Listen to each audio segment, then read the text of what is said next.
je m'intéresse beaucoup aux rituels. Mm-hmm. Et tu sais, c'est encore une manière de reprendre contact avec soi,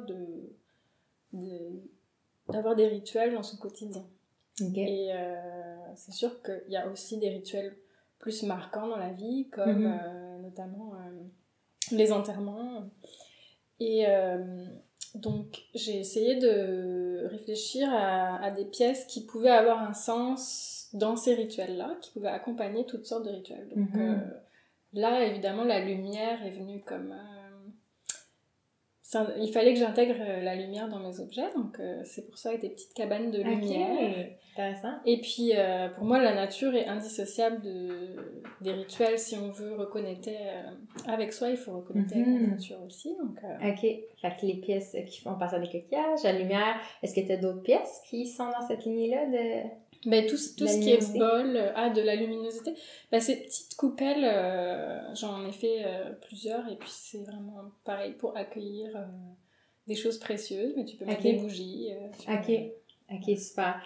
Un autre élément sur lequel qui m'a vraiment interpellée dans ton approche, c'est quand j'ai su que tu allais faire le salon de la mort.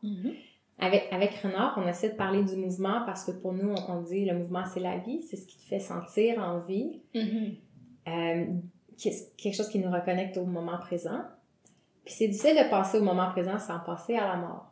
Parce que quand on passe à la mort, on peut être terrorisé, ça peut nous paralyser puis nous déconnecter, ou ça peut nous donner le sentiment qu'on est sur un tapis roulant puis il faut toujours courir, puis on est essoufflé. Puis je pense que pour vraiment bien vivre, faut réfléchir à la mort à mesure.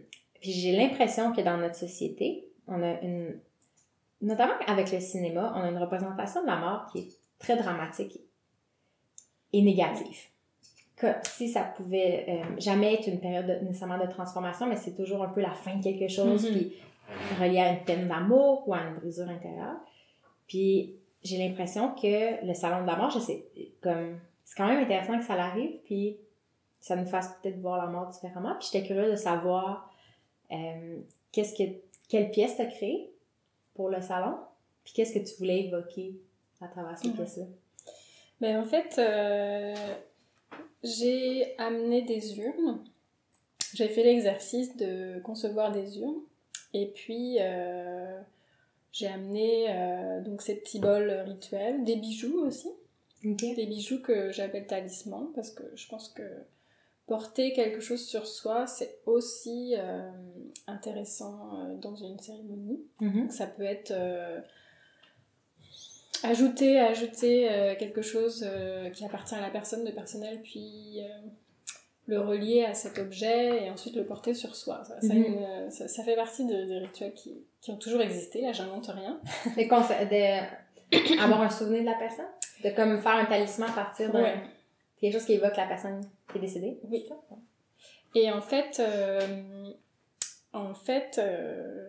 il y a aussi les lithographies, donc ça c'est vraiment quelque chose qui a frappé les gens, puis ils ont vraiment été fascinés par cet objet. Je mets la photographie de la personne sur l'argile, donc c'est comme si l'image se matérialisait et elle peut durer toute... Enfin, une fois que c'est dans la porcelaine, ça dure toute la vie, puis ça peut aller en extérieur, donc ça peut aller sur une carte tombale, des choses comme ça. Donc, c'est des choses qui existent en Europe, dans des cimetières encore, mais plus traditionnels, quoi. C'est vraiment des choses qui ont existé, mais qu'on oublie aujourd'hui. Et aujourd'hui, c'est vrai que on a beaucoup standardisé les choses, puis on a aussi beaucoup standardisé les cimetières, les pierres tombales. Comme tu sais, les rituels reliés à la mort, voilà. C'est les salons funéraires avec un certain style. C'est ça. Tu mets des photos, tu mets des fleurs. Puis certaines personnes vont aller visiter la tombe, mettre des fleurs. Fait que, est-ce que tu as vu justement une différence entre ce qui se passe... Est-ce que le rapport à la mort est différent en Europe que tu l'as vu au Québec? Sûrement. Après, je suis pas une spécialiste.